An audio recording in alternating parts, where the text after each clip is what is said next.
संत रामपाल जी महाराज एक ऐसे महान संत जिन्होंने अपनी सतभक्ति, तत्व ज्ञान, करुणा और सेवा के बल पर समाज में नई मिसाल कायम की है। संत रामपाल जी महाराज की अगुवाई में उनके सभी सतलोक आश्रमों से समाज कल्याण के अद्भुत कार्यों ने समाज को सुनहरे भविष्य की एक नई उम्मीद दिखाई है।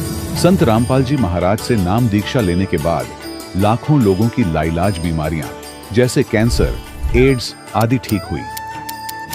संत जी के ज्ञान से प्रेरित होकर उनके अनुयायियों ने लाखों यूनिट रक्तदान किया। संत जी ने लाखों बहन बेटियों का दहेज मुक्त विवाह करवाया।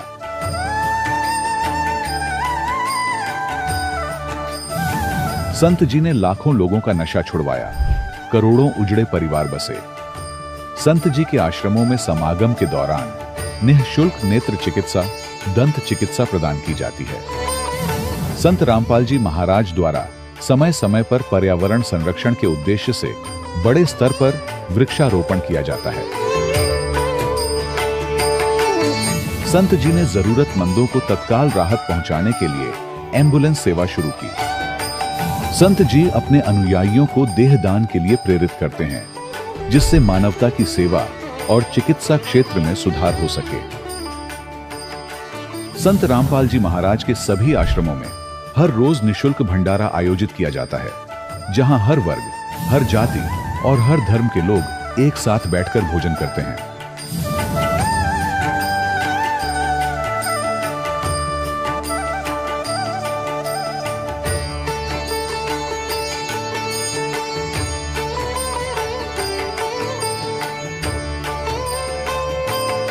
संत रामपाल जी महाराज के आश्रम में हजारों बुजुर्गों को सम्मान और प्यार के साथ जीवन जीने का अवसर मिलता है। उनके खाने, रहने और स्वास्थ्य की पूरी जिम्मेदारी संत रामपाल जी महाराज उठाते हैं। अनाथ बच्चों के लिए संत रामपाल जी महाराज के सभी आश्रम किसी वरदान से कम नहीं। यहाँ उन्हें शिक्षा, संस्कार और भविष्य के लिए बेहतर अवसर प्रदान किए जाते हैं। चाहे बाढ़ हो, भूकंप या महामारी, संत रामपाल जी महाराज और उनके अनुयायी हमेशा ही जरूरतमंदों के लिए सबसे आगे खड़े रहते हैं। कोविड महामारी के दौरान संत रामपाल जी महाराज के आश्रमों से करोड़ों लोगों के लिए भोजन, दवाइयां और जीवन रक्षक सामग्रियां उपलब्ध कराई गई। चाहे गरीब की मदद हो या किसी शोषित और पीड़ित वर्ग के हक और सम्मान की लड़ाई, संत रामपाल जी महाराज ने हमेशा ही उनकी दबी आवाज को सरकारों तक पहुंचाया है और उन्हें उचित न्याय दिलवाने में अहम भूमिका अदा की है।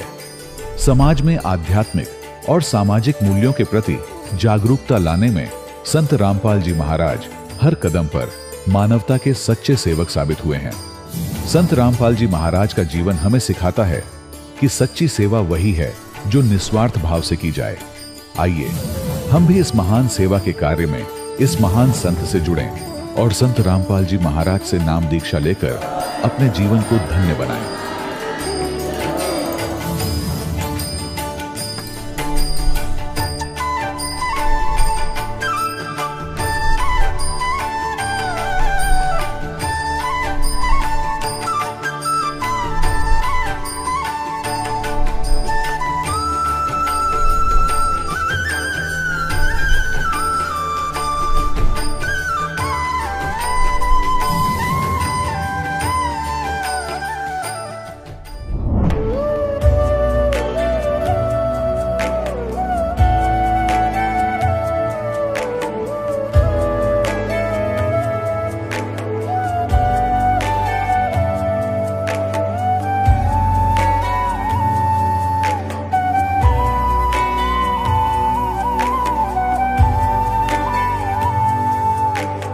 गीता अध्याय 15 के श्लोक 16-17 में 3 प्रभु बताए हैं।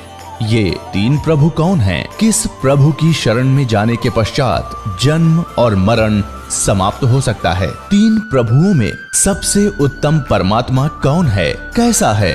उसका क्या नाम है? इन सभी गूढ़ रहस्यों को जानने के लिए अवश्य सुनिए जगत गुरु तत्वदर्शी संत रामपाल जी महाराज के अमृत वचन। सत साहिब दर्शकों, क्या हो जब इंसान पूरी श्रद्धा से भक्ति करता हो, लेकिन फिर भी ना तो उसकी परेशानियां खत्म हो और ना ही बीमारियां।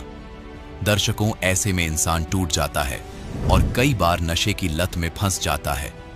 दर्शकों, ऐसी ही कहानी थी छत्तीसगढ़ के रहने वाले विशंभर साहू जी की। इन्होंने भी हर संभव भक्ति साधना की, लेकिन ना तो इन्हें मानसिक शांति मिली और ना ही शारीरिक राहत।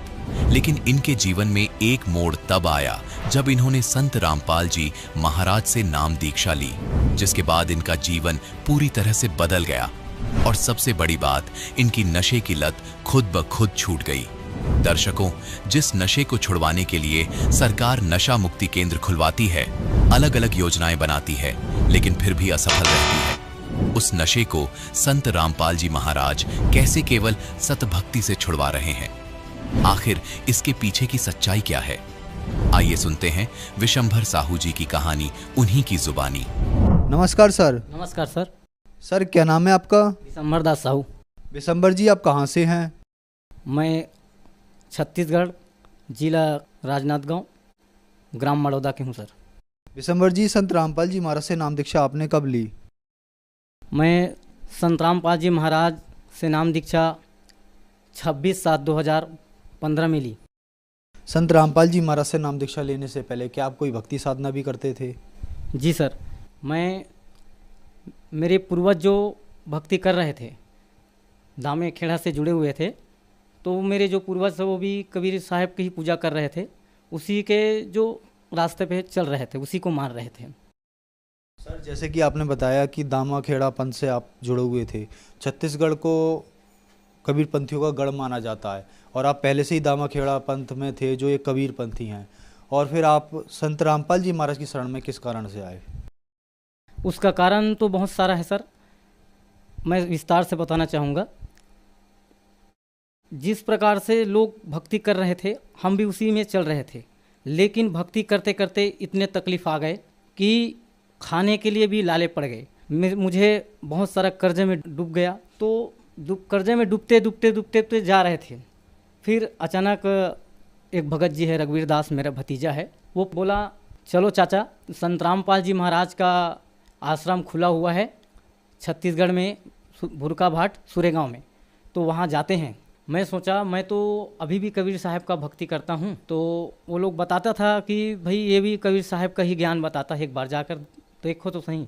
फिर उनके साथ मैं भी जाने के लिए तैयार हो गया। मैं सिर्फ इस कारण से गया था कि वहाँ यहाँ जो मंत्र दिया हुआ है, जो दामे खेड़ा से मंत्र प्राप्त किया था, वो तो कुछ इसको जाप करना है, क्या नहीं करना, कुछ नहीं बताया, लेकिन मैं वही उसी कारण वहाँ गया कि ये क्या मंत्र देता है, ये भी कबीर पंथी है तो अलग से कोई मंत्र देता है क्या, ये जानने के लिए मैं सिर्फ गया वहाँ पे। भुरका भाट सुरेगांव संत रामपाल जी महाराज का नामदान केंद्र है, खुला था वहाँ पे। तो वहाँ जाने से अब सब लोग जैसी दंडवत करते हैं, अभी तो हम भगत बने तो मालूम पड़ा कि जो भगत है उसको ऐसा दंडवत करना है, इस प्रकार से पूजा प्रतिष्ठा करना है, लेकिन उसमें हम जुड़े हुए थे तो कोई मर्यादा नहीं था। वहाँ गए तो फिर देखा तो अचंभित लगा कि लोग ऐसे दंडवत करते हैं, हम भी संकोच में दंडवत किया। फिर चलो ले लेते हैं नाम, आ गए हैं तो देख लेंगे, अगर जमेगा तो करेंगे। संत रामपाल जी महाराज से नाम दीक्षा प्राप्त करके घर आया। सर, फिर आपने संत रामपाल जी महाराज से नाम दीक्षा ली तो आपको कोई लाभ भी मिले? लाभ तो बहुत सारा मिले सर। जिस प्रकार पहले आपको बताया कि बहुत ही मेरी ज़िंदगी में गर्द था, नशा वगैरह बहुत सारा चीज़ था और दुख तो बहुत पहाड़ के जैसा था। तो पहले मैं नशा करता था, तो नशा के वजह से ज़मीन डूब गया, शरीर में तकलीफ आने लग गया, परिवार में कलह कैसे मचने लग गया। दामे खेड़ा के जो दिए थे, वह जो भी दिए था, जो भी भक्ति था, वो भक्ति में ना तो गुरु में शब्द में ताकत था, ना कुछ था। कर्जा धीरे धीरे बढ़ते गया, नशा इतना बढ़ते गया कि मुझे तंगई आकर मेरे खेत को गिरवी रखना पड़ा। गिरवी रखने के बाद धीरे धीरे कर्जा बढ़ते गया। मन रातों रात मुझे नींद नहीं आता था, बहुत ही तकलीफ़ में जीवन गुजार रहा था। तो बताए कि आप एक बार यहाँ चलो, दीक्षा लो। फिर मैं साथ में उन लोग के साथ गया भुरका भाट सुरेगांव नामदान केंद्र। वहाँ से संत रामपाल जी महाराज से दीक्षा प्राप्त किया। प्राप्त करने के बाद फर्स्ट लाभ मुझे ये हुआ सर कि मेरे शरीर में बवासीर का बीमारी था। जो लगभग 10-15 साल से चल रहा था। बवासीर का बीमारी का इलाज मैंने डॉक्टरों के पास कई बार करवाया, थोड़ा सा आराम होता था फिर उठ जाता था, थोड़ा आराम होता फिर उठ जाता, ऐसे ऐसे उसको मैंने लगभग 15 साल तक झेला। फिर संत रामपाल जी महाराज से दीक्षा लेने के बाद 6 महीना मंत्र की जाप मैंने किया, तब मुझे जाकर पता चला कि यहाँ जो मैंने भक्ति पाई है उसमें भी कुछ शक्ति है। उससे धीरे धीरे मेरा शरीर ठीक होने लग गया। फिर कर्ज था, कर्ज के बारे में मुझे नींद नहीं आता था। मैं जुड़ तो गया था, परमात्मा की शरण में आ गया, संत रामपाल जी महाराज के शरण में। तो भी से अब कर्जा तो बहुत सारा भारी है, पहाड़ के जैसा सर पे पहाड़ अगर किसी को डाल दिया जाए तो उसको नींद कहाँ से आएगा। तो नींद नहीं आता था। फिर मैंने एक दिन माइलस्टोन में गाड़ी चलाता था, तो मैंने फिर दोपहर में परमात्मा से ऐसे याद करते करते सो गया, नींद आ गया। जब मुझे नींद आया तो मेरी गुहार उस परमात्मा ने सुन ली। संत रामपाल जी महाराज ने मुझे दर्शन दिया दोपहर में और कहा कि बेटा तेरा कर्जा बहुत ही जल्द खत्म हो जाएगा। फिर जब परमात्मा की शरण में मैंने जब भक्ति लगाई दृढ़ निश्चय से, परमात्मा ने मुझसे इतना रहम किया। रजिस्ट्री के लिए अब तैयारी हुआ। 6 महीने के बाद रजिस्ट्री करवाने के लिए मैं रजिस्ट्रार पे पूछा, जब ब्लॉक में रजिस्ट्रार से पूछा कि कितना पैसा लग जाएगा रजिस्ट्री के लिए, तो उसने बताया कि 52,500 रुपया आपको रजिस्ट्री के लिए खर्च लगेगा। मेरे पास सिर्फ 30,000 पैसा था, बाकी मैंने कर्जा पे अब लाया, कर्जा पे लाया और मालिक से गुहार लगाया कि परमात्मा मैं तो निर्धन हूँ, गरीब हूँ, आपकी दया से अगर ज़मीन मेरा वापस हो जाए मालिक, यही बहुत बड़ा बात है। फिर मालिक से दंडवत करके हम लोग रजिस्ट्री करवाने के लिए निकल गए। वहाँ रजिस्ट्रार पे पहुँचा, मालिक से दुआ मन ही मन संत रामपाल जी महाराज से दुआ मांगता था कि परमात्मा जिस कर्जा में डूबा हूँ उसी कर्जा में फिर से पैसा लाया हूँ, परमात्मा रहम करना। फिर मालिक ने ऐसा रहम किया कि वहाँ रजिस्ट्रार में जाने के बाद मैं पूछा कि भैया यहाँ कितना पैसा लग जाएगा, अगर कम पड़ जाएगा तो मैं पैसा लेके आया नहीं हूँ। तो सामने वाले बोले, रजिस्ट्रार में जो बैठते हैं वो बोले कि एक बार मैं चेक कर लेता हूँ। चेक करने के बाद बताया कि आपको सिर्फ 32,200 रुपये लगेंगे, बाकी पैसा आपका बच जाएगा। परमात्मा की इतना कृपा बना कि 32,200 रुपये में मेरा रजिस्ट्री हो गया। बाकी जो कर्जा में लाया था वो पैसा मैंने वापस कर दिया। और एक बार खेत से आ रहा था, मेरे छोटी वाली गुड़िया थी, उसको मैं गाड़ी में बैठाया था। गुड़िया जो है गाड़ी के इस पार पलट गया, पलटने से उसके हड्डी यहाँ का टूट गया। हड्डी टूट जाने के बाद फिर एक खैरागढ़ में डॉक्टर भी है और वैद्यराज भी है, तो उनके पास मैं लेके गया। सभी लोग अब उनके पास जाते हैं, इसलिए मैं उसके पास चला गया। जाने के बाद उनको इलाज कराने के लिए तो वहाँ पे पूछा कि भैया आप ओझा काम थोड़ी करते हो, तो बोलते हैं कि मैं डॉक्टर भी हूँ और ओझा भी हूँ। तो मैंने उसको बोला कि भाई आप पट्टी बस बांध दो, तो नहीं फूकना पड़ेगा। मैं बोला भैया आप पट्टी बस बांध दो, इसमें इलाज हो जाएगा। उससे मैं दवाई लेके आ गया और बोला कि मैं आज के बाद न तो मैं कभी संत रामपाल जी महाराज के चेले न तो ओझे के पास जाते हैं, न किसी की ज़रूरत पड़ता है, आज के बाद मैं आपके पास नहीं आऊँगा। आने के बाद घर पे परमात्मा संत रामपाल जी महाराज से अरदास लगाया कि हे संत रामपाल जी, आप ही इस बच्ची को ठीक करेंगे, दूसरे बार दोबारा मैं उसके पास नहीं जाऊँगा। फिर ऐसा ही हुआ, संत रामपाल जी महाराज ने इतना चमत्कार किया कि मेरे बच्ची को दोबारा उस डॉक्टर के पास ले जाना नहीं पड़ा। डॉक्टर ने बता दिया कि बच्ची का ऑपरेशन करना पड़ेगा, हड्डी टूट गया है बीच से, एक्सरा करवाया तो पता चला। फिर मैं वहाँ से आके प्रार्थना लगाई संत रामपाल जी महाराज से। फिर प्रार्थना लगाने के बाद संत रामपाल जी महाराज ने मेरे बच्चे को 1 हफ्ते में ही ठीक कर दिया और ना ही मुझे ऑपरेशन करवाने की ज़रूरत पड़ी। उसके बाद मेरी पत्नी जो स्कूल में काम करती थी खाना बनाने की, मध्याह्न भोजन की, उसको अचानक थनोटी घाव बोलते हैं, कैंसर बोलते हैं, वो कैंसर हो गया। कैंसर उठ जाने के बाद अब हम चिंतित में पड़ गए कि भाई भक्ति तो कर रहे हैं, कहीं ना कहीं हमारा कर्म खराब है। तो स्कूल में जाते थे तो कई लोग उनको बोलते थे कि आप एक काम कीजिए, आप झाड़ फूँक करवा लो, उसमें ख़त्म हो जाएगा। कई लोग बोलते थे कि यार इसको ऑपरेशन करवाना पड़ेगा। डॉक्टर के पास गया तो वो डॉक्टर भी बोले कि ऑपरेशन करवाना हुआ है। फिर मैंने संत रामपाल जी महाराज का जो आसन लगाया हुआ है घर पे, उससे मैं दंडवत करके और मेरे पत्नी ने दंडवत करके रोया और कहा कि हे परमात्मा, हमें किसी और के पास जाना ना पड़े, आप ही हमारे सर्वधारी हो, आप ही हमें बचाओगे। ऐसा करके दंडवत करके परमात्मा से अर्जी लगाई। उसके बाद हम डॉक्टर के पास गए। डॉक्टर के पास जाने के बाद डॉक्टर ने बोला कि एक काम कीजिए, मैं इसको दवाई दे देता हूँ, दवाई अगर दे देता हूँ ठीक हो जाएगा तो ऑपरेशन करवाना नहीं पड़ेगा। फिर मालिक की दया से, संत रामपाल जी महाराज की दया से 200 रुपये का दवाई लाखों की काम कर गई। ना तो मुझे ऑपरेशन करवाना पड़ा जो बोल दिया था, और वो 200 रुपये का दवाई संत रामपाल जी महाराज की सद्भक्ति करने से पूर्ण रूप से मुझे लाभ हुआ। और खेती बाड़ी में बहुत सारा बरकत दिया परमात्मा ने। संत रामपाल जी महाराज के शरण में आने के बाद मेरे जो खेती में बहुत ही कम धान और चने का उपजाऊ होता था, आज के डेट में संत रामपाल जी महाराज ने मेरे जीवन में इतना खुशियाँ भर दी कि मैं पैसों के लिए तंगाई होता था, आज उस चीज़ का मुझे नहीं है।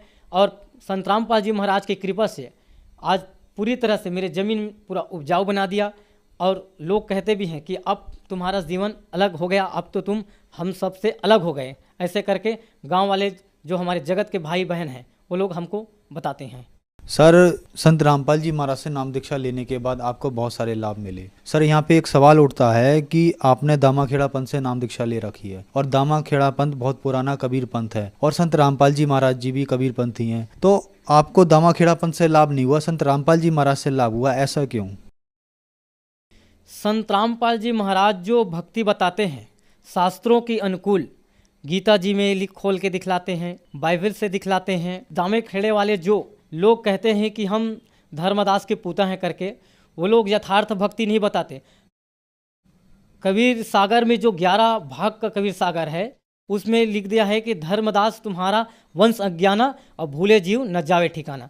और इसी चीज़ को पे जब चर्चा होते हैं दामे खेड़ा वाले लोगों से, अभी भी हम चर्चा जब करते हैं, हमारे भाई जो हम खुद जुड़ा हुआ है, हमारा बड़ा भाई, वो फूक झाड़ भी करते हैं और दामे खेड़ा वाले भी से भी जुड़े हुए हैं, उनसे जब हमारा चर्चा होता है कभी कभार, तो वो बोलते हैं कि तुम्हारे गुरु तो कुछ और बताते हैं, हमारा गुरु जो है वही सच्चा गुरु है, तुम्हारे गुरु तो काल का दूत है बोलते हैं। लेकिन हम लोग को समझ आया कि जब बीत जाए कलयुग 5505 तब मेरा वचन होगा साचा। ऐसा करके कबीर सागर में लिखा रखा है। सर, संत रामपाल जी महाराज से नाम दीक्षा लेने के बाद आपको बहुत सारे लाभ प्राप्त हुए, तो संत रामपाल जी महाराज से नाम दीक्षा कैसे ली जा सकती है?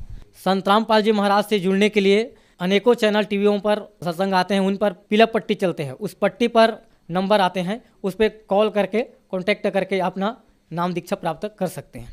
धन्यवाद सर। सच्चा है। दर्शकों, अभी आपने सुने संत रामपाल जी महाराज से दीक्षा प्राप्त करके सुखी हुए भक्त के अनुभव। अब देखिए जगत गुरु तत्वदर्शी संत रामपाल जी महाराज के मंगल प्रवचन। आदरणीय गरीबदास साहिब जी ने, जैसे तुलसीदास जी ने रामायण लिखी, लाखों वर्ष पूर्व की घटनाएं कलयुग के अंदर चौपाइयों के माध्यम से हिंदी भाषा में, और उनके द्वारा लिखी हुई वो बातें आज सारी सत्य मानी जाती हैं, क्योंकि ये दिव्य दृष्टि काम करती है। उस समय की जो चलचित्र की तरह वो सारी घटनाएं उस संत के सामने चित्रित हो जाती हैं। तो इस दिव्य दृष्टि की भी क्षमता होती है, जैसे दूरदर्शी होती है, दूरबीन बोलते हैं जिसको, उसकी अक्षमता होती है। कोई तो 1 किलोमीटर तक देख ले, एक मनमाना 100 किलोमीटर तक का हिसाब लिया दे, एक आधा किलोमीटर भी नहीं देख पाती। तो ऐसे गरीबदास साहिब जी की दिव्य दृष्टि वो फुल रेंज की थी। तो उन्होंने बताया, ना सतगुरु जननी जने उनके माने बापे, पिंड ब्रह्मंड से रहित हैं जाना तीनों ताप। आप जी को परमात्मा के प्रकट होने के विषय में जानकारी देंगे।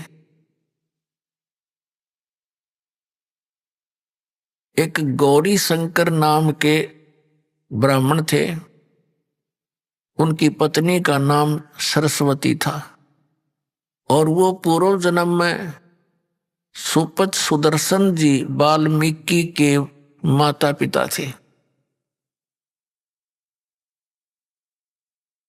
उसके वो माता पिता थे सुदर्शन के, और उन्होंने उस समय परमात्मा जब करुणामय नाम से आए हुए थे द्वापर में, सुदर्शन जी ने तो उपदेश ले लिया था। ये सुदर्शन जी कौन थे? जिन्होंने पांडवों की यज्ञ सफल की थी, जो ना श्री कृष्ण से हुई थी, ना 33 करोड़ देवताओं से, ना 12 करोड़ ब्राह्मणों से, क्योंकि वो सुदर्शन जी परमात्मा के इस यथार्थ मंत्र का जाप करने वाले एकमात्र भगत थे। उनके माता पिता ने परमात्मा कबीर जी के ज्ञान को स्वीकार नहीं किया था, उनकी मृत्यु हो गई थी। सुदर्शन जी ने प्रार्थना की थी, प्रभु मेरे माता पिता बहुत अच्छी आत्मा के हैं और मुझे बड़ा खेद है कि उनका दुर्भाग्य परमात्मा को ठुकरा दिया। हे दाता दया करियो, किसी जन्म में उनको शरण में लेकर दाता पार करियो। तो परमात्मा ने कहा था ठीक है भाई। परमेश्वर कबीर जी ने सोचा था कि ये लड़का अपने माता पिता के मोह में यही काल में फंसा रह जाएगा। तो परमात्मा ने कहा था बेटा मैं वचन देता हूं तेरे माता पिता को पार करूंगा। तो फिर वो निश्चिंत हो गया था। सतलोक जाते समय पुण्यात्माओं, जरा सी भी इच्छा संसार के किसी भी वस्तु में आपकी रहेगी तो काम बिगड़ जाएगा।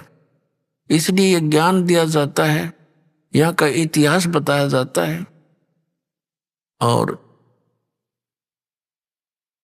ये ज्ञान के माध्यम से आपका मन यहाँ से हटाया जाता है, फिर भक्ति की शक्ति भी आपका साथ देगी।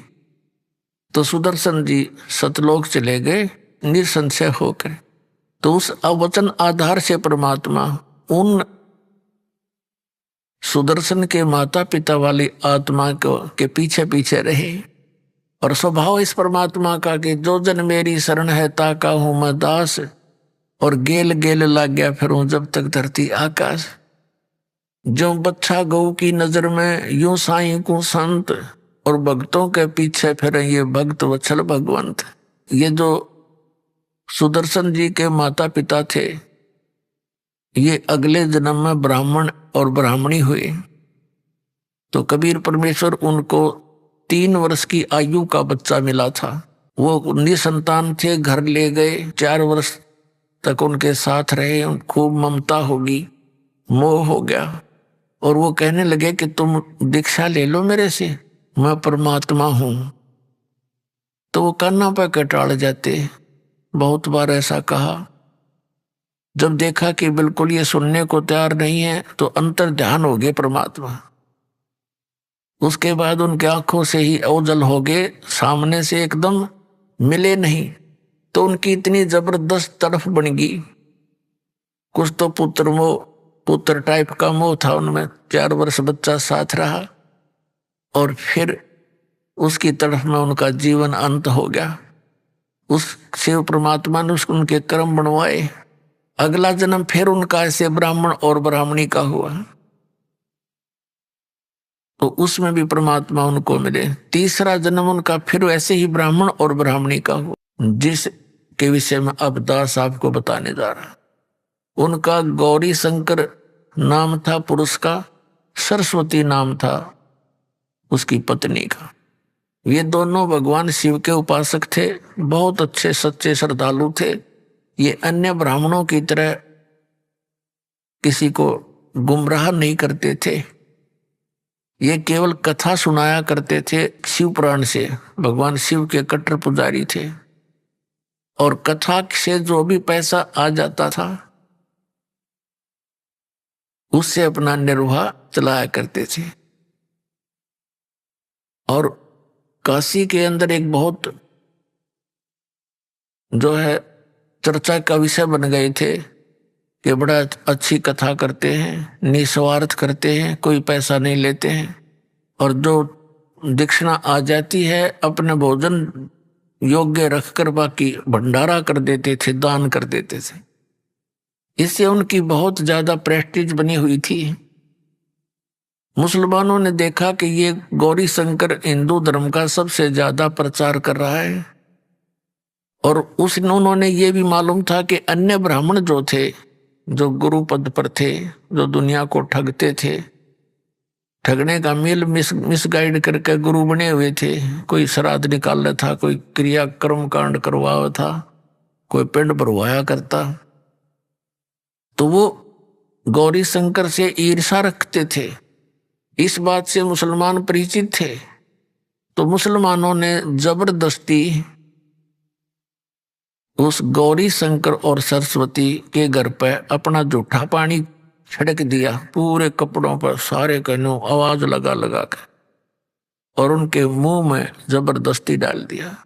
वो दूसरे जो ब्राह्मण गुरु थे, गुरु पद पर ब्राह्मण थे, आम ब्राह्मण से नहीं लिंक है, जो ब्राह्मण गुरु पद पर थे, उनको पता लग गया, उन्होंने खुशी मनाई, सब जगह कह दिया कि गौरी शंकर मुसलमान बन गया है, वो कथा करने का अधिकारी नहीं रहा है, गंगा में स्नान नहीं करेगा और उसके पास कोई नहीं जाएगा, बैन लगा दिया। उनका नाम रख दिया, गौरी शंकर का नाम रख दिया नूर अली मुसलमानों ने, और सरस्वती का नाम रख दिया नियामत। उनको नीरू और नीमा कहने लगे शॉर्टकट में। अब उनके सामने निर्वाह की समस्या आ गई। पहले तो दक्षिणा आती थी, टाइम पास हो रहा था, तो उन्होंने सिंपल सा बगैर कोई खर्चे का ऐसा धंधा ढूंढना चाहा, तो उन्होंने देखा कपड़ा बुनने लग जाते। किसी ने सलाह दे दी, भाई 4 डंडे गाड़ लो और बन गई कारखाना। तो उन्होंने अपना वो खड्डी बना ली और कपड़ा बुनन लग गए। कपड़ा बुनन लग गए तो दुल्हा कहा है, ये जाति कोई जन्म जात नहीं थी, ये जैसा जिसने कर्म किया उसी को उसी नाम से पुकारने लगे, तो वो जुल्हाए कहलाए।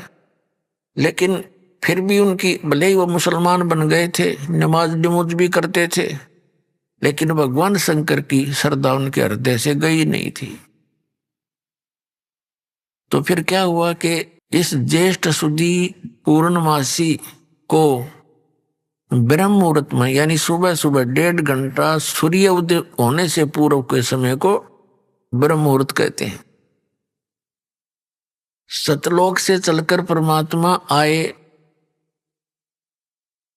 आकाश से एक प्रकाश का पुंज, प्रकाश का गोला सा आया। इसके प्रत्यक्ष दृष्टा थे ऋषि अष्टानंद जी।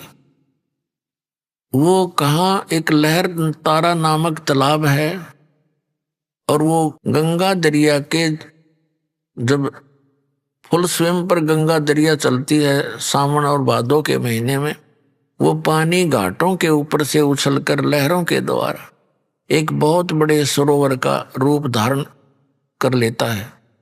उसको लहर तारा नामक तालाब कहने लग गए। तो नीरू और नीमा का, गौरी शंकर और सरस्वती का गंगा घाट पर स्नान करना बंद करवा दिया। तो इसलिए वो उस लहर तारा तालाब में प्रतिदिन स्नान करने जाते थे। बहुत सुंदर जल रहता था। गंगा का जल तो वैसे ही खराब नहीं होता, और बहुत बड़ा एक सरोवर का रूप था। उसी लहर तारा तालाब में एक रामानंद ऋषि का शिष्य अष्टानंद ऋषि जी, प्रतिदिन वो भी स्नान करने जाता था, और एकांत स्थान पाकर प्राकृतिक सौंदर्य और शांति का सुबह सुबह वहां आनंद लेता था। कुछ देर साधना करता था। तो वो स्नान करके साधना कर रहा था,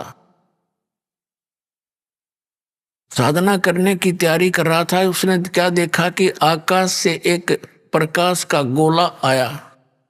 इतना तेज प्रकाश था कि अष्टानंद की आंखें उसको सहन नहीं कर सकी। जैसे पुण्यात्माओं हम सूर्य की तरफ देखते हैं, सूर्य के प्रकाश को हमारी चरम दृष्टि सहन नहीं कर पाती, आंखें एकदम बंद हो जाती हैं। एकदम बंद होती हैं तो सूर्य का जो प्रकाश नहीं दिखाई देता, एक प्रतिबिंब प्रकाश रहित दिखाई देता है, उसका आकार दिखाई देता है।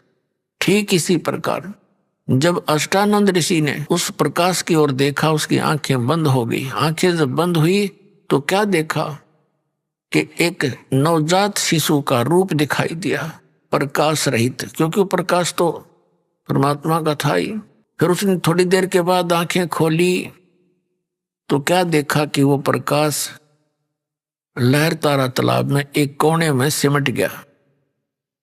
अंधेरा था, सूर्योदय होने से 1.5 घंटा पहले अंधेरा होता है। तो उसने सोचा कि ये क्या था भैया, जिंदगी में अपने जीवन में प्रथम बार ऐसी घटना देखी है। अपने गुरु स्वामी रामानंद जी से जाकर इसका कारण पूछूंगा। वो तो उठकर चला गया और जाकर अपने गुरुदेव स्वामी रामानंद जी से पूछा कि हे गुरुदेव, आज मेरे साथ ऐसी घटना घटी, ये कोई मेरी भक्ति की उपलब्धि है या कोई मेरा भ्रम है।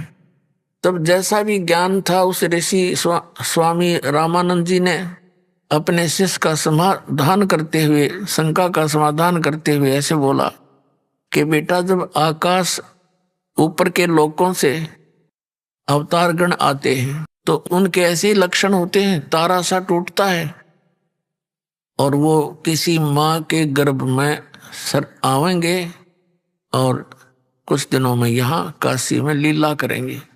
ऊपर के लोकों से कोई अवतार आया है। अब उन्होंने तो इन्हीं भगवानों का ज्ञान था जो माँ से जन्म लेते हैं। इस परमात्मा की तो न सपने में भी जानकारी नहीं थी, जो माँ से जन्म ना लेकर के स्वयं ही आते हैं। उधर से नीरू नीमा प्रतिदिन की तरह वहां स्नान करने जाया करते थे। उस दिन भी चले तो नीमा को पहले दिन कोई रिलेटिव आ गया और उसके साथ उसकी औरतें। तो वहां चर्चा चली रात दिन में शाम को। और जैसे काल इंजेक्शन लगवाता है एक दूसरे से, जैसे किसी का संतान नहीं है तो रिश्तेदार कोई आवेंगे तो उसने दूना रुआया करें, नो क्या करें, हो ये भगवान, एक जातक होता तो नारिय रौनक हो जाती घर की, इब अकेले से बैठे रहते हो तुम। अब वो 2-4 बातें ऐसी गजब की क्या करें, सारी रात नींद नहीं आ उस बहन ने। आदमी तो सब्र कर लेता है लेकिन बहन बहुत दूर तक सोचती है। पहले दिन ऐसे उसके इंजेक्शन लग गए, किसके, नीमा के। और नीमा और नीरू सुबह सुबह स्नान करने प्रतिदिन जाते थे। वो जाने लगे तो रास्ते में उसको वो बात याद थी, रोन लगी बुरी तरह और कहने लगी कि हे भगवान शिव, क्योंकि वो बेशक मुसलमान बन गए थे, भगवान शिव को नहीं भूले थे। और कहने लगी, हे भगवान शंकर जी, आपकी दासी के लिए क्या आपके घर में बालकों की कमी आ गई? हे दाता, आप तो समर्थ हैं, मुझे भी एक खिलौना दे देते, मेरा संसार में साझा हो जाता। अब लोग पता नहीं क्या क्या बात बनाते हैं, हमें बुढ़ापे का सहारा मिल जाता। न्यू कह के वह बुरी तरह रोए थी। उसके पति ने कहा नीरू ने कि नीमा,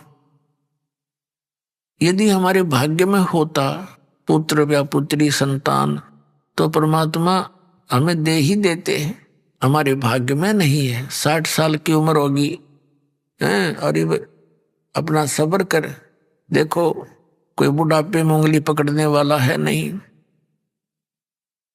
और तू आंखें फोड़ लेगी, आंखें तेरी खराब हो जाएंगी रो रो के, मत रोया कर। बहुत सांत्वना देता हुआ अपना लहर तारा तालाब की तरफ जा रहे हैं।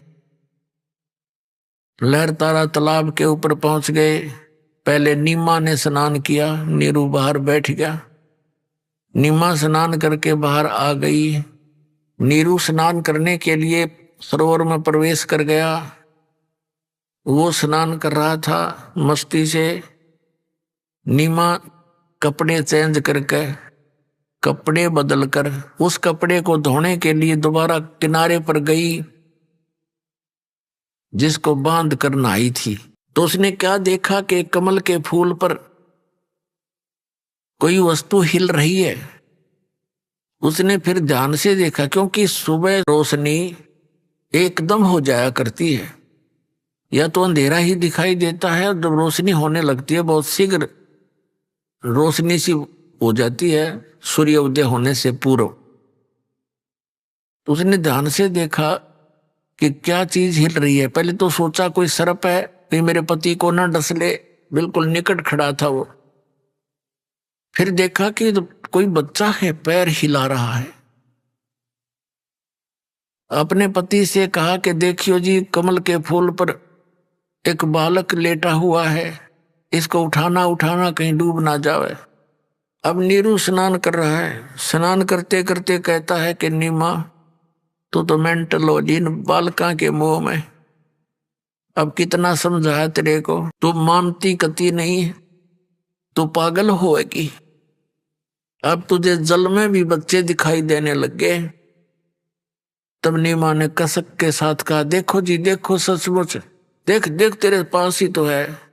तो उसने देखा कि इसकी आवाज में कुछ कसक है, कुछ सच्चाई महसूस हो रही है। तो जिधर वो संकेत कर रही थी उधर देखा ध्यान से, सचमुच बालक है।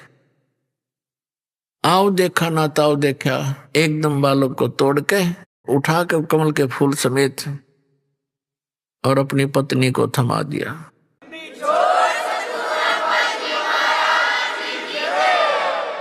अब नीमा बालक को लेकर बाहर खड़ी होगी। नीरू स्नान करने लग गया। तब तक नीमा को परमात्मा के सानिध्य से जो सुख हुआ उसका कोई ठिकाना नहीं। पुण्यात्माओं, जिस परमात्मा का नाम लेते हैं उसकी चर्चा चलने से आंखों में आंसू आ जाते हैं और रोम रोम करनाने लगता है, खड़ा हो जाता है। और जिसके लिए हम तड़प रहे हैं, खोज रहे हैं, वो परमात्मा हमारे लिए कितना दुखी हो रहा है और उस पुण्यात्मा की गोदी में लेटा हुआ है।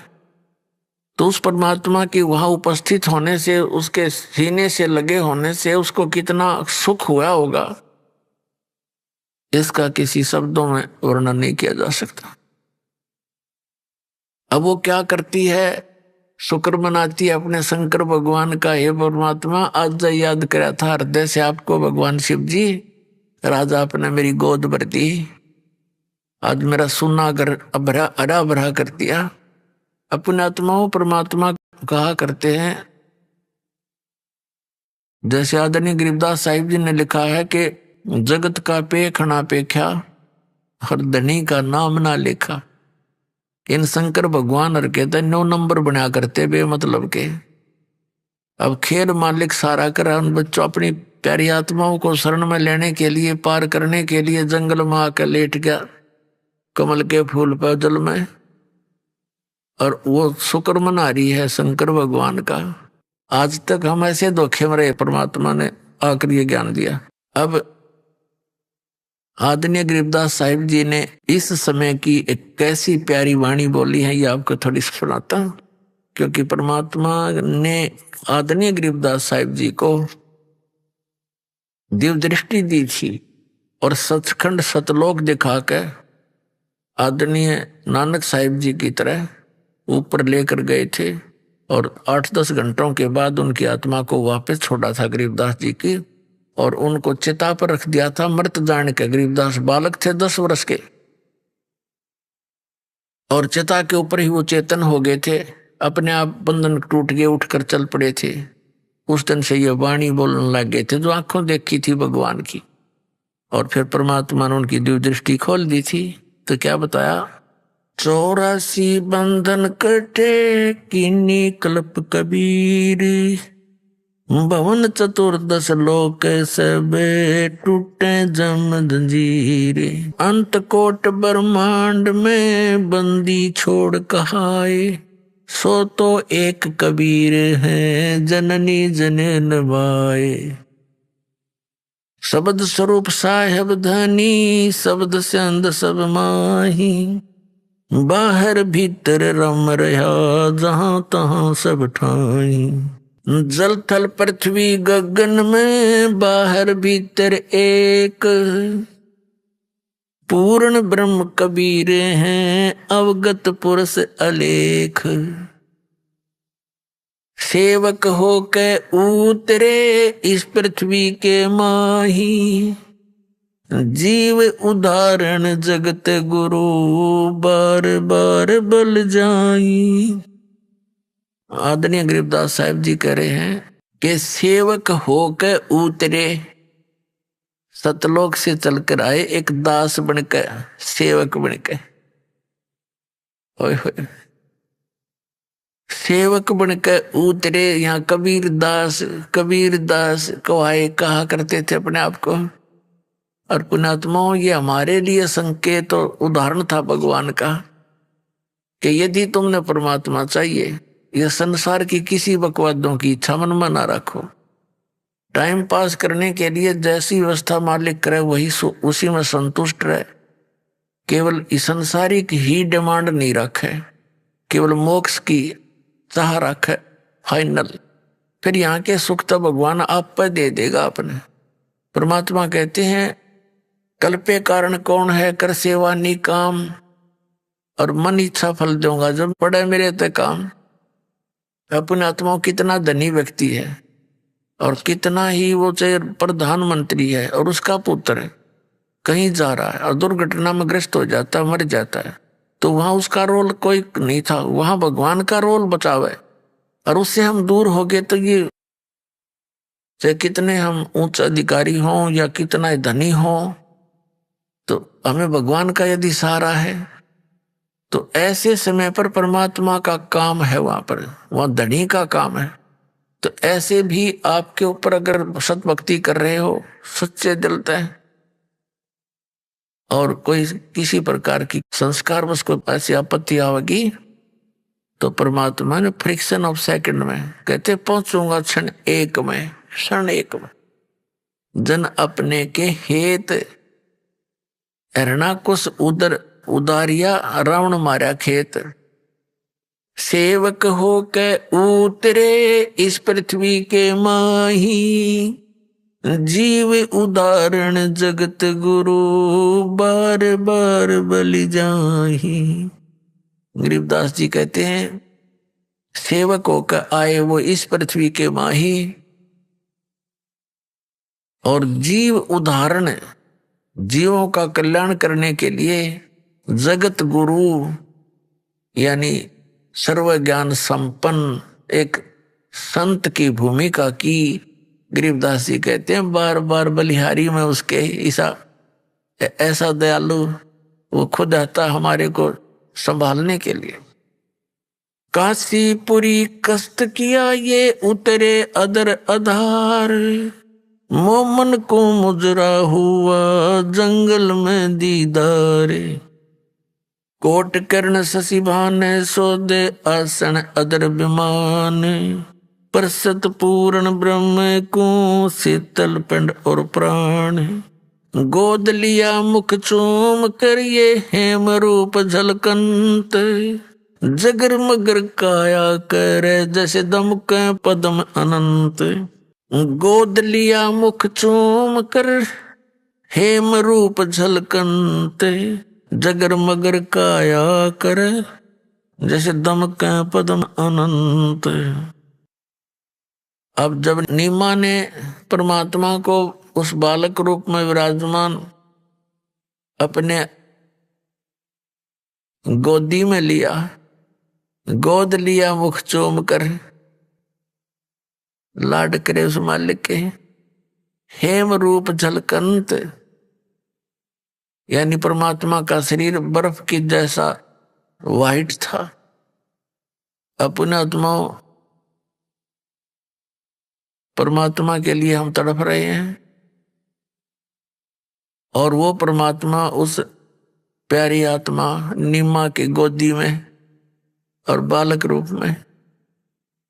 अब जैसे बर्फ है, बर्फ की डली भी कहीं रखी हो और स्वाभाविक हाथ भी उस पर लग जा तो अपना ठंडापन वो दिखाती है, तो ऐसे परमात्मा जहां जिसके संग है तो उसको कितनी शांति हुई होगी इसका वर्णन नहीं कर सकते हैं। और कितनी पुण्यात्मा है वो जिनको भगवान आकर मिले।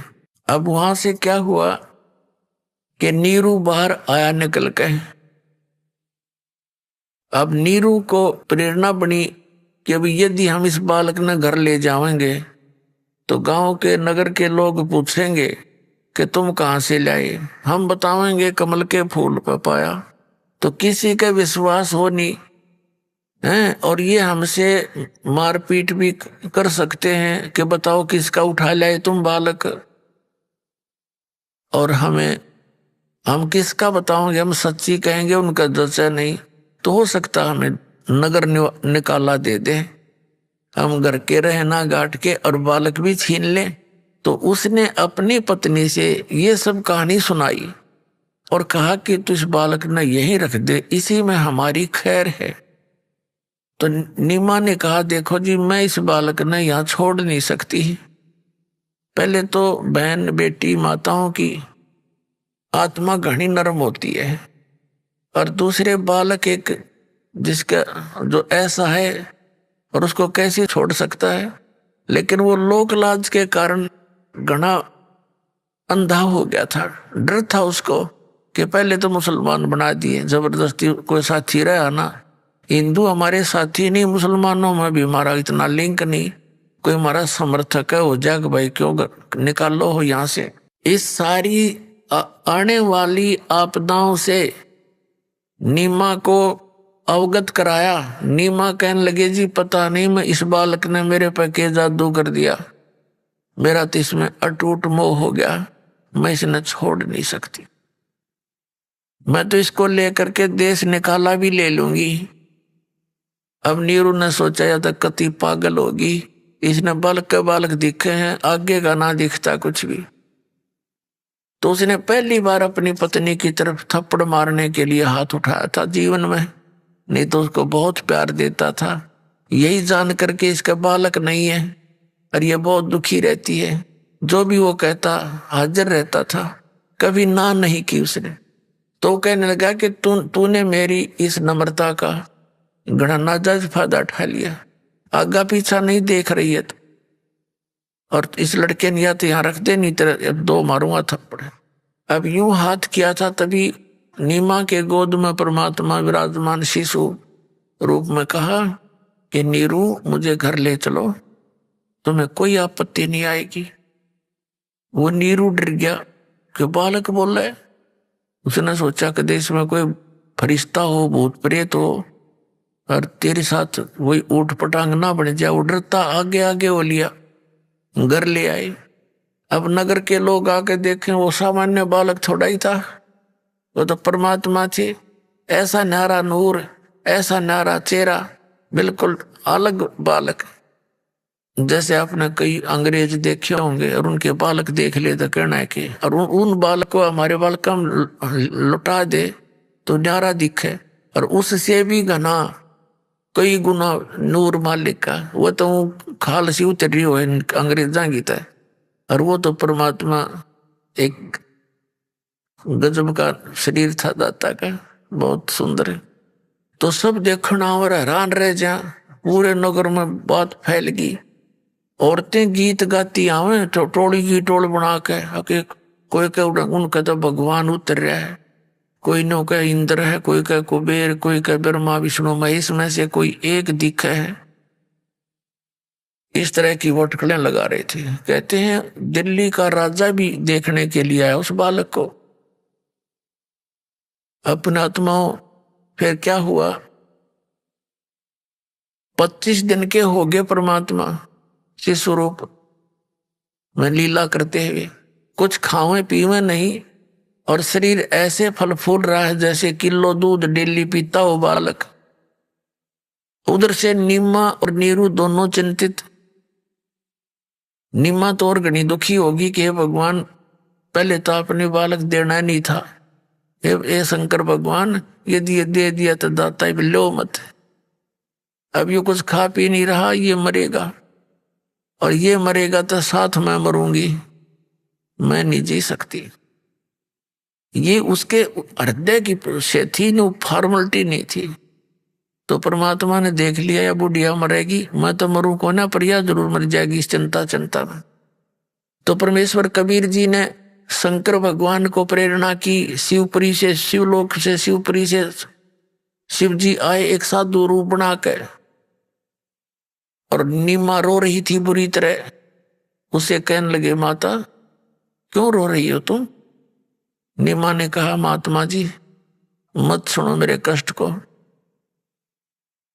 तो फिर महात्मा ने के रूप में शंकर भगवान ने कहा, माता ऐसे कहते हैं अपना दुख किसी तरह बता दे तो हल्का हो जाता है, हो सकता है मेरे सतर का कोई हो काम में आशीर्वाद वगैरह दूंगा तेरे को। अब नीमा ने सारी कहानी बता दी कि जी हमारा संतान नहीं थी, और अब मैंने एक दिन अपने शंकर भगवान से हृदय से पुकार करी थी, और उन्होंने यू लाल दे दिया, कमल के फूल पर पाया हमने तालाब के अंदर, और अब ये कुछ खा पी नहीं रहा महात्मा जी, इसलिए रो रही हूं।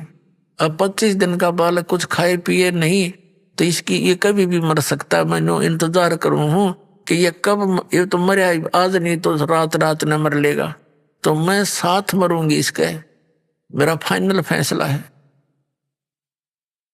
अब शंकर भगवान ने कहा, वो बच्चा कहाँ तेरा, मुझे दिखाना। अब नीमा लाई उठाकर, ये सोचकर साधु संत कुछ दया बख्श दिया करते हैं। अंदर गई बालक ने लाई उठाकर, और सोचा महाराज जी के चरणों में डाल दूं, आशीर्वाद दे देंगे, बच्चा कुछ खा पी लेगा उसके चरणा की धूल में। ऐसे नो परमात्मा को शिव भगवान जो साधु रूप में खड़े थे, उनके चरणों में डालने के लिए नीचे को किया, हाथों से उठ गया परमात्मा, और शंकर भगवान के सिर के लेवल में आकर हवा में डट गया वो बालक रूप परमात्मा। अब नीमा ने सोचा, यू महाराज कसूता करामाती है, इसने मेरे बेटे को देखा हवा में उड़ा दिया। ये भी चमत्कार वो उस बाबा जी का मान रही थी।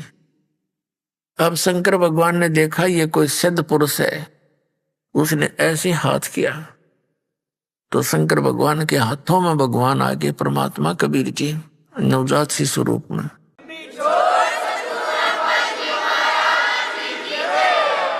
तब भगवान नवजात शिशु रूप में शंकर भगवान से कहने लगे कि आप इनसे कहो एक कंवारी गाय ले आवें, कंवारी बछिया, और उस पर अपना आशीर्वाद भरा हाथ धर दियो महात्मा जी शंकर भगवान, तो वो दूध दिया करेगी, मैं उस दूध ने पिया करूंगा डेली। शंकर भगवान ने नीमा से कहा, तेरा पति कहा, उसको बुलाओ। नीरू बुला लिया, उसे कहा कि ऐसे ऐसे कुंवारी गाय ला के देते, जिसने दूध छोड़ रखा हो, बछिया हो, जाके संग बैल नहीं लागा, उसको कुंवारी कहते हैं। और एक मिट्टी का कोरा बर्तन लाइए, कुमार कहते हैं, स्वच्छ। उसने दोनों गाय भी बछिया भी ले आया, और साथ में कुमार कहते एक छोटा सा बर्तन मिट्टी का लिया। अब शंकर भगवान ने उस बछिया के हाथ कमर पे रखा, आशीर्वाद भरा, लंबे लंबे सतन हो गए, और नीचे वो पात्र रख दिया, दूध की धार चल पड़ी। पात्र भरते ही दूध बंद हो गया। बोलो सतगुरुदेव।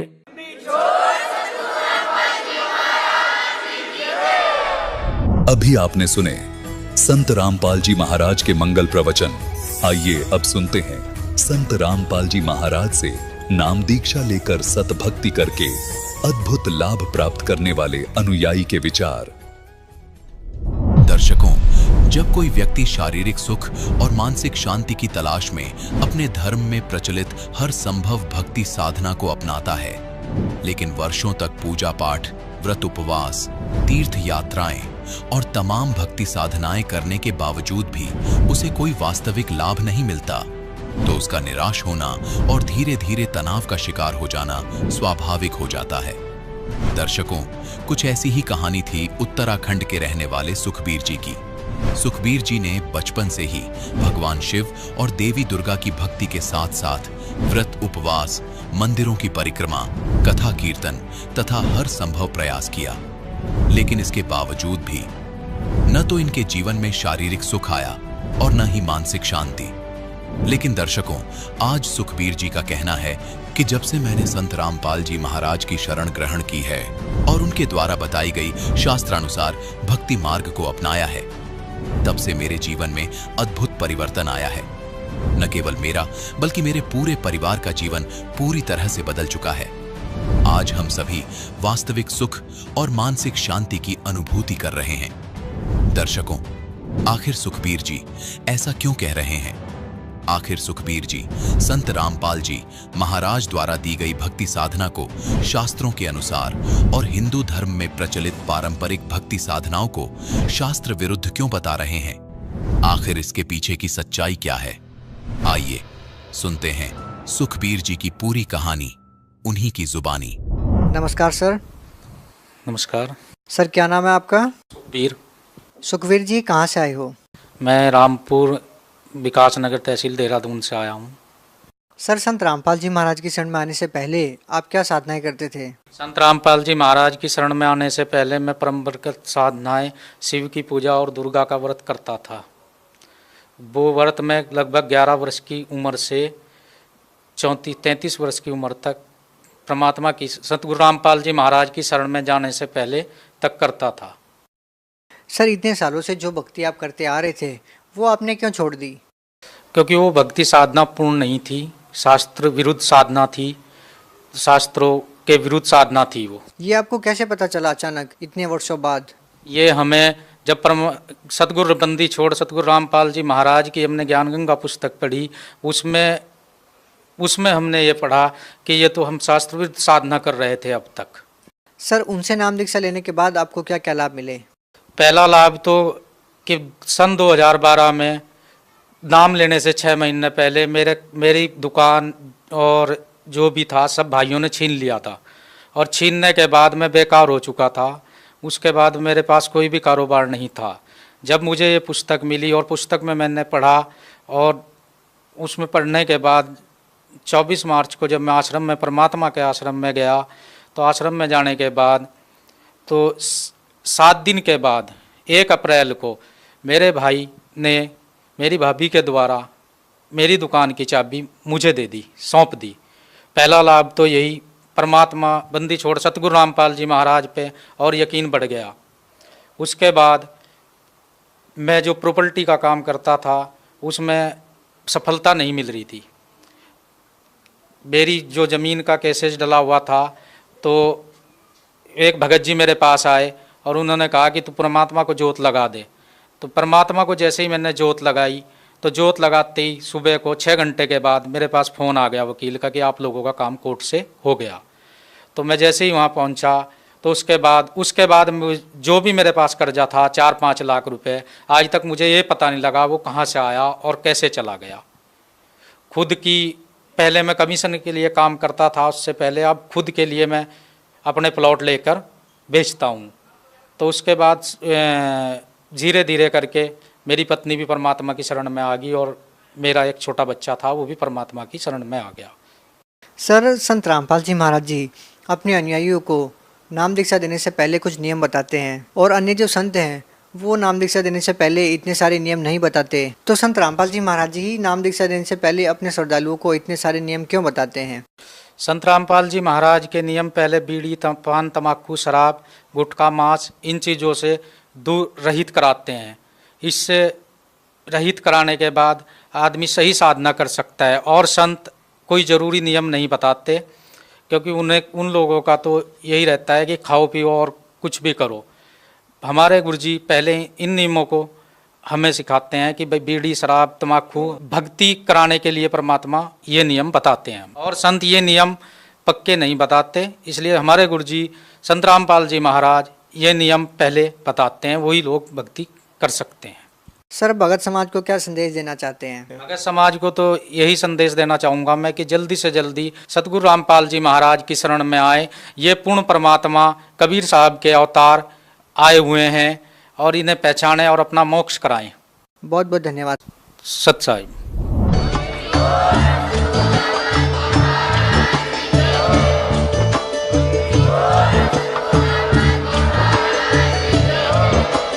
आप सुन सुन रहे थे जगत गुरु तत्वदर्शी संत रामपाल जी महाराज जी के मंगल प्रवचन। अधिक जानकारी के लिए विजिट कीजिए हमारी वेबसाइट www.jagatgururampalji.org।